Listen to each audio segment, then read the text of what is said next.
महत्त्वाची अपडेट. सरपंच संतोष देशमुख यांचे भाऊ धनंजय देशमुख आणि सीआयडीच्या अधिकाऱ्यांमध्ये जवळपास अर्धा तास चर्चा झाल्याची माहिती मिळते. केज येथील शासकीय विश्रामगृहात ही चर्चा झाली आहे. चर्चेचं कारण अद्याप अस्पष्ट आहे. सीआयडीच्या अधिकाऱ्यांसोबत झालेली ही भेट सहजच असल्याची माहिती धनंजय देशमुख यांनी दिली आहे.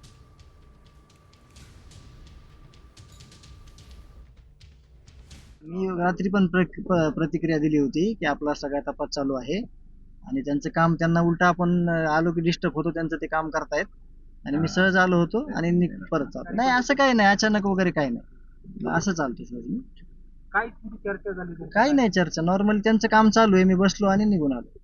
महत्त्वाची अपडेट. सरपंच संतोष देशमुख यांचे भाऊ धनंजय देशमुख आणि सीआयडीच्या अधिकाऱ्यांमध्ये जवळपास अर्धा तास चर्चा झाल्याची माहिती मिळते. केज येथील शासकीय विश्रामगृहात ही चर्चा झाली आहे.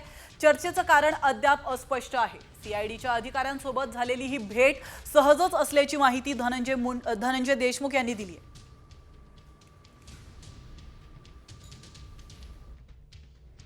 मी रात्री पण प्रतिक्रिया दिली होती की आपला सगळा तपास चालू आहे आणि त्यांचं काम त्यांना उलटा आपण आलो की डिस्टर्ब होतो, त्यांचं ते काम करतायत आणि मी सहज आलो होतो आणि परत चालतो. नाही असं काही नाही, अचानक वगैरे काही नाही, असं चालतं सहज. मी काय चर्चा झाली? काही नाही चर्चा, नॉर्मली त्यांचं काम चालू आहे, मी बसलो आणि निघून आलो.